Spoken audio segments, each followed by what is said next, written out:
राजा दशरथ के जन्म की कथा बहुत ही रोचक है।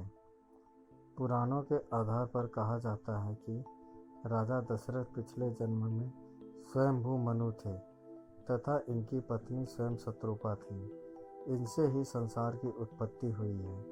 इन्होंने भगवान विष्णु की घोर तपस्या करके दशरथ और कौशल्या के रूप में भगवान विष्णु रूपी राम के माता पिता होने का वरदान प्राप्त किया था।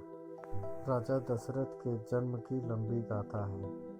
पौराणिक ग्रंथों के आधार पर बताया गया है कि ब्रह्मा जी से मरीचि का प्रादुर्भाव हुआ था, जिनसे कश्यप जी का उत्पत्ति हुई। कश्यप जी के वंश में ही जन्मे थे इक्ष्वाकु, जिन्होंने अयोध्या नगरी को बसाकर उसे अपनी राजधानी बनाया तथा इक्ष्वाकु कुल की स्थापना की।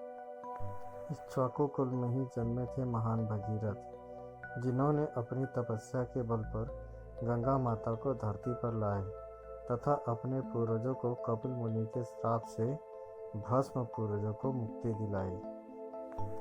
इनके कुल में जन्मे राजा रघु, जिससे इस वंश को रघुवंश कहने लगे। इसी कुल में जन्म लिया राजा नाभाग ने, जिनके पुत्र थे अज, जो रघुवंश के 38वें राजा थे, जो दशरथ के पिता थे तथा इनकी पत्नी का नाम इंदुमती था। महाराज दशरथ का जन्म बहुत ही एक अद्भुत घटना है। पौराणिक ग्रंथों के आधार पर बताया जाता है कि एक बार राजा अज दोपहर की वंदना कर रहे थे। उस समय लंकापति रावण उनसे युद्ध करने के लिए आया। तभी लंकापति रावण दूर से उनकी वंदना करना देख रहा था। राजा अज ने भगवान शिव की वंदना की और जल आगे अर्पित करने की जगह पीछे फेंक दिया। यह देखकर रावण को बड़ा आश्चर्य हुआ और वह राजा अज के सामने पहुंचा तथा पूछने लगा कि हमेशा वंदना करने के पश्चात जल का अभिषेक आगे किया जाता है, न कि पीछे। इसके क्या कारण है? राजा अज ने कहा, जब मैं आंख बंद करके ध्यान मुद्रा में भगवान शिव की अर्चना कर रहा था, तभी मुझे यहाँ से 1 योजन दूर जंगल में एक गाय घास चरती हुई दिखी और मैंने देखा कि एक सिंह उस पर आक्रमण करने वाला है। तभी मैंने जल का अभिषेक पीछे की तरफ किया और मेरे जल ने तीर का रूप धारण कर लिया, जिससे उस सिंह की मृत्यु हुई। रावण को यह बात सुनकर बड़ा आश्चर्य हुआ, किंतु राजा अज ने कहा, तुम यहाँ से पीछे 1 योजन दूर जाकर यह नज़ारा देख सकते हो। रावण वहाँ गया और उसने देखा कि एक गाय हरी घास चर रही है, जबकि शेर के पेट में कई बाण लगे हैं। अब रावण को विश्वास हो गया कि जिस महापुरुष के जल से ही बाण बन जाता है और बिना किसी निशाना के ही निशाना लग जाता है, ऐसे वीर पुरुष को जीतना बड़ा ही असंभव है और वह उनसे बिना युद्ध किए ही लंका लौट जाता है। एक बार की बात है, जब राजा अज जंगल में भ्रमण करने के लिए गए थे, तो उन्हें एक बहुत ही सुंदर सरोवर दिखाई दिया। उस सरोवर में एक कमल का फूल था, जो अति सुंदर प्रतीत हो रहा था। उस कमल को प्राप्त करने के लिए राजा अज सरोवर में कूद गए, किंतु यह क्या, राजा अज कितना भी उस कमल के पास जाते, वह कमल उनसे उतना ही दूर हो जाता। राजा अज ने उस कमल को नहीं पकड़ पाया।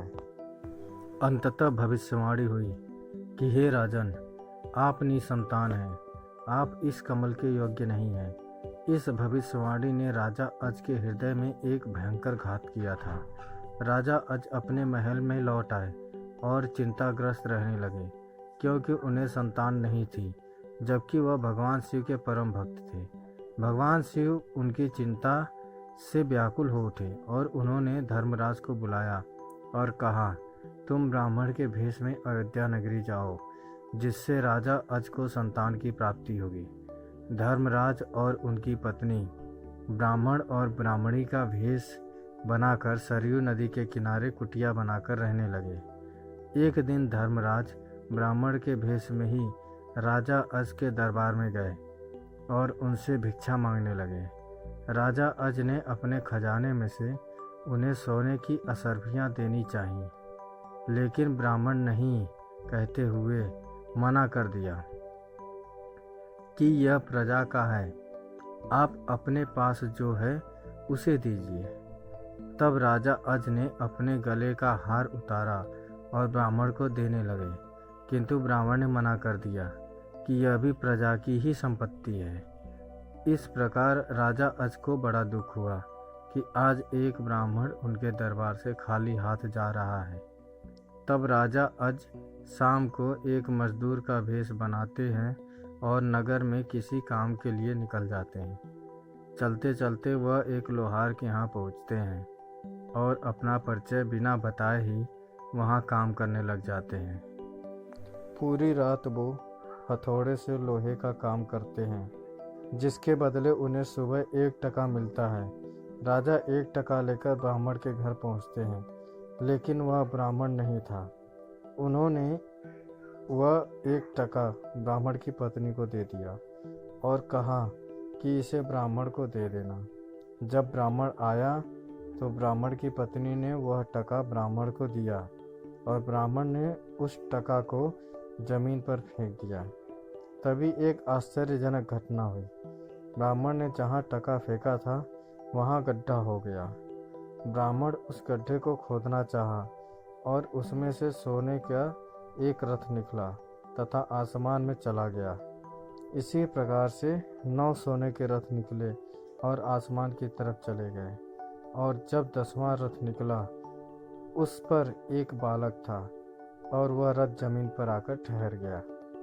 ब्राह्मण उस बालक को लेकर राजा अज के दरबार में पहुँचे और कहा, राजन, इस पुत्र को स्वीकार कीजिए। यह आपका ही पुत्र है, जो 1 टके से उत्पन्न हुआ है। तथा इसके साथ में सोने के 9 रथ निकले, जो आसमान में चले गए, जबकि यह बालक 10वें रथ पर निकला। इसलिए यह रथ तथा पुत्र आपका है। इस प्रकार से दशरथ जी का जन्म हुआ। राजा दशरथ महाराज अज के तथा महारानी इंदुमती के पुत्र थे, जो वेद पुराणों में के प्रख्यात ज्ञाता, प्रजापति तथा एक दयालु राजा थे। वह अपने शौर्य, पराक्रम तथा वीरता के कारण तीनों लोकों में जाने जाते थे। ऐसे राजा के शासनकाल में प्रजा भी कष्ट रहित तथा आनंद से रह रही थी। वेद पुराणों के आधार पर बताया जाता है, महाराज दशरथ का असली नाम मनु था, जो उनका पूर्व जन्म का नाम भी था। उस जन्म में ही उन्होंने भगवान विष्णु को अपने पुत्र के रूप में प्राप्त करने का आशीर्वाद प्राप्त कर लिया था। किंतु दशरथ नाम उनको तब मिला जब उनका जन्म 10वें रथ पर हुआ। राजा दशरथ शौर्य तथा युद्ध कौशल में इतने निपुण थे कि एक रथ को 10 दिशा में लेते थे। इसलिए भी उन्हें दशरथ कहा जाने लगा था। दोस्तों, ये कहानी आपको कैसी लगी? शेयर, सब्सक्राइब और लाइक कीजिए। धन्यवाद।